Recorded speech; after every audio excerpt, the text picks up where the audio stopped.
Umulan man o umaraw, matyagang naghintay ang mga tumanggap ng ayuda ng mga rice retailers. Samantala, naging maanghang naman ang usapin ng sili dahil sa tumataas na presyo nito. Yan ang ulat ni Clazel Pardilla. Hindi ginaganahang kumain si Ivan kung ang anghang ng siling labuyo hindi niya natitikman. Parang kulang yung pagkain pag walang sipa nung init sa yung anghang. Pag-enhance din actually nung lasa ng any pagkain. Yun nga lang ang dating 70 hanggang 180 pesos na siling labuyo.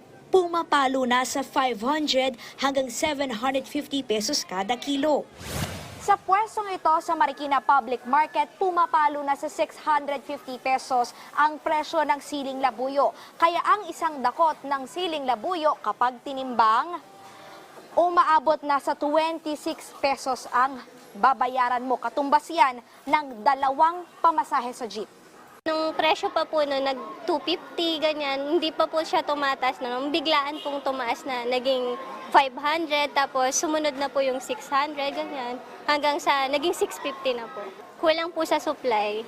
Sa pool ang sumaya ni Ray na gumagamit ng siling labuyo sa kanilang chili garlic sauce. Mawawalan ako ng customer pag wala lang yung sale. Kaya bibili ka talaga. Yung kita mo bawas. Halimbawa, kumikita ka lang ng 1,000, laki na ng bawas, 600 na lang. Para hindi malugi, diskarte ng ilang nagtitinda. Naglalagay lang, konti lang.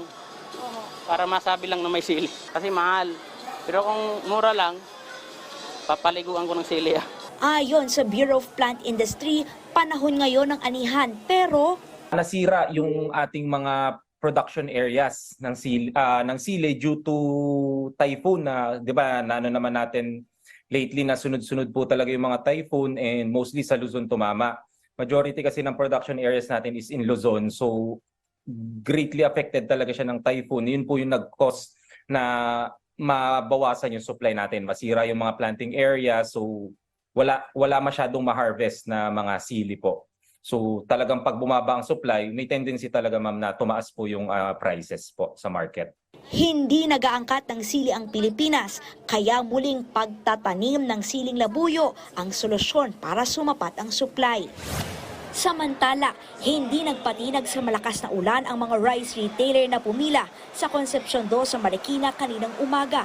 Tulad ni Gemma, nabasa at nanginginig sa lamig nang dumating sa barangay hall. Hindi namin kakalain kasi na uulan ng ganong kalakas. Kasi gawa ng dati, marami akong binibentang bigas. Ngayon, nasa dalawang kaban na lang. Dahil sa mahal na po nga talaga ng bigas. Isa lamang si Gemma sa higit 4 rice retailer at wholesaler ng bigas sa Marikina na naapektuhan ng price cap at nakatanggap ng tig 15,000 pesos na ayuda. Pero kung ang iba ay nakakuha ng balik puhunan, may ibang umuwing luhaan, gaya ni Elmer, na kulang ang pangalan sa listahan. Malungkot ma'am kasi maaga pa ma'am nagpela dito ganun palang mangyari. May iba namang mali ang spelling ng pangalan pero pagtitiyak ng DTI.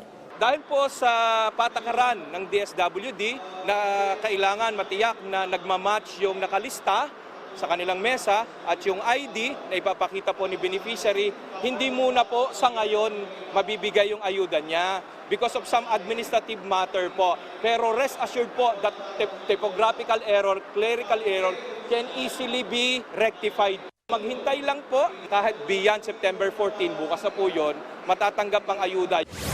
Naging mabilis naman ang pamamahagi ng ayuda sa higit 70 rice retailer sa Mandaluyong City. Malaking tulong din po to kasi kahit papaano may kukuha ko rin to ng bigas and then mapapaikot ko pa din. Nakatanggap din ngayong araw ng tulong ang nasa 50 nagtitinda ng bigas sa Makati City. Ayon sa DTI, 90% ang rice retailers ang nakakasunod sa price cap. 41 pesos sa regular milled at 45 pesos sa well-milled rice.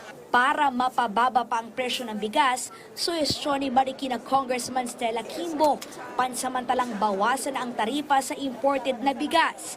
Pero kasi pa-harvest na So hayaan muna natin yung harvest and then i-time natin yung pag-suspend ng tariffs, and then at the same time, sabayan natin ang cash assistance. Kalay Zalpardilla para sa bayan.